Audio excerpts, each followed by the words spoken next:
taking a look at this. This is the ANVIL from CMMG, chambered in 458 SOCOM. You saw it here first on the VSO Gun Channel.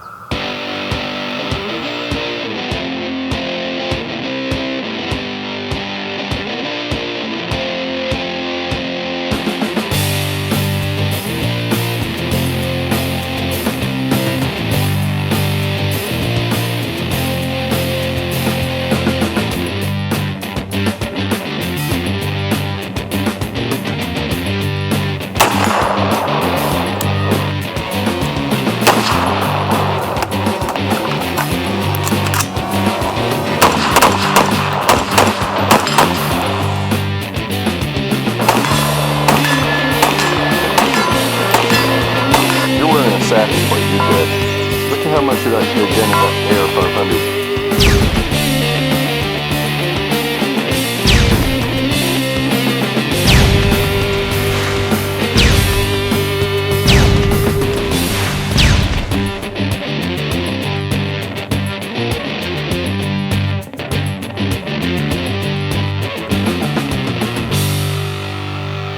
Alright, boys and girls, I give you the MkW ANVIL from CMMG.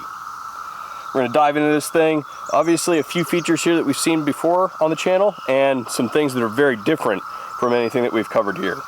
So starting from the outside, we're going to work from the rear to the front, talk about this thing. Obviously, first off, we have Magpul furniture. We have an MOE grip and a CTR stock. We obviously love our Magpul furniture here on the channel, so those are holdovers that we have seen multiple times. You'll see them on most of our guns. Very, very happy about that. Alright, magazines on this gun. We have two Lancer mags. Both are marked for 458 SOCOM, although this particular rifle will take any magazine that is AR-15 style. What's different about this gun is this is actually built on an AR-10 receiver, making it much beefier, much more capable to handle the abuses of the massive 458 SOCOM round. We'll dive into the inside of this thing here in a moment. Moving up from the receivers, we have a 1 in 14 twist CMMG medium taper barrel with a carbine length gas system. On top of the barrel, we have an RKM 15 lightweight key mod handguard. You guys know my opinion on key mod, but that said, if you guys are into that sort of thing, we have key mod spaces at 3, 6, 9, and a integral Picatinny rail across the top. This handguard also offers QD spaces at the proximal end of the rail. Underneath of this handguard, we have a SLR Rifleworks Century 7 adjustable gas block, and that's exceptionally important because that allows us to moderate the gas from the wide variety of cartridges available in 458 SOCOM. Out here, all the way on the front of the gun, we have a single chamber brake. This allows us to moderate a lot of that excessive gas that's coming out of the front of the barrel, keep the barrel whip down. Alright, we're going to go ahead and regress to the lower receiver here for a moment. I mentioned earlier that this whole rifle was conceived on an AR-10 style receiver set, but it runs off of AR-15 magazines. So what you end up having is the extra space to flare out this huge mag well, and you have your AR-15 magazine basically locked inside of a huge block of billet 70-75, increasing the strength of this whole rifle, the heart of the gun, dramatically from what you would typically see in an AR-15 chamber in 458 SOCOM. Okay, so today we're going to shoot some Triumph System pop packs with the ANVIL from CMMG. We're going to be shooting it with some Black Butterfly 458 SOCOM 300 grain MBT.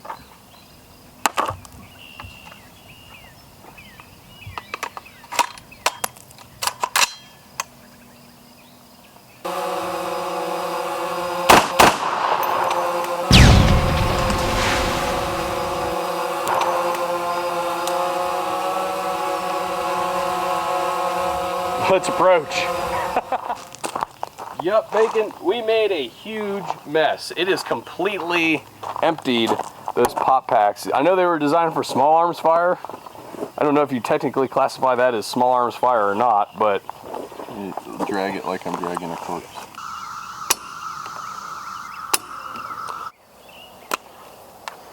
Tactical bacon. Open can, receive bacon.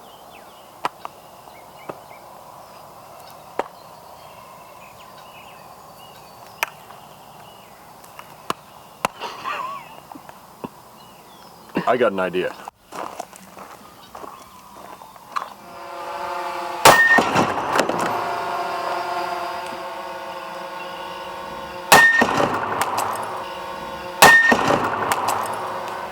All right, Bacon, what do we got here, buddy? We opened the can.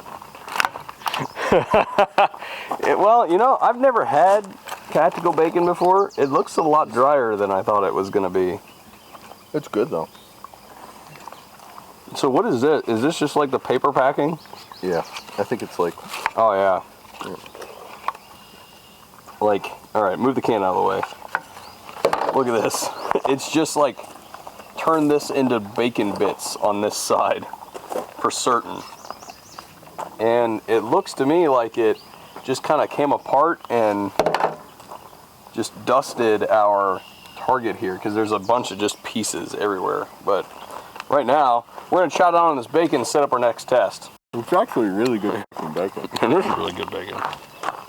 And this has definitely got pieces of shot in it, though. Some people take a supplement for that.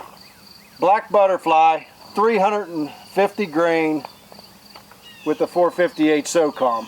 We got some pop packs placed behind a cinder block out there. We're going to see if we can't shoot through the cinder block, blow up our pop packs.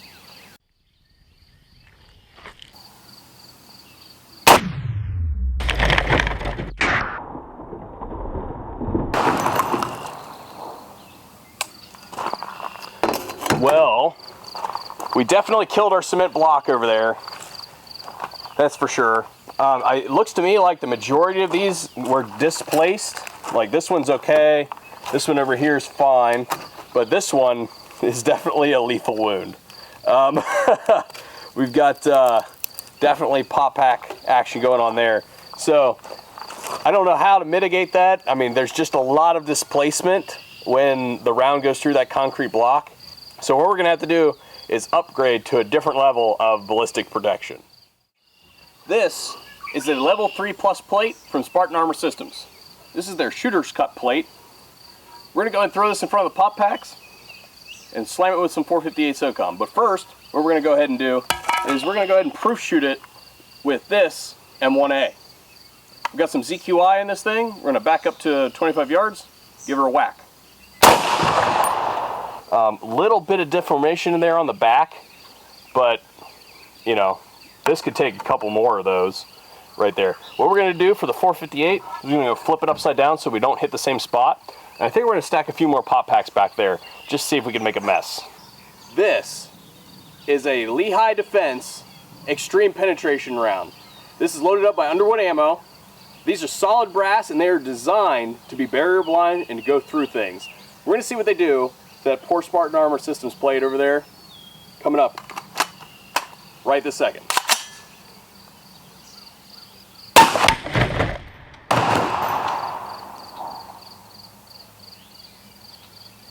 This one's fine.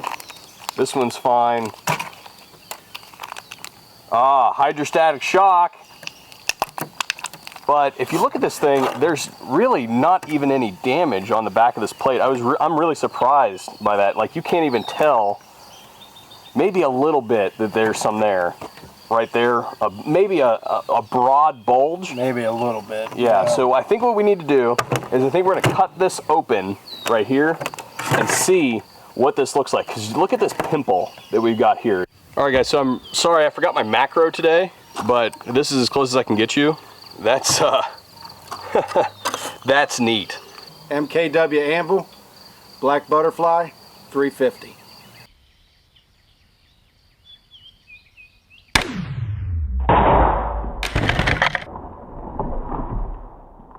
All right, so we've gone ahead, and cut away this section. And as you can see, all we've got are shards of lead and copper, and maybe a little bit left over from the Lehigh round. But still, this plate lives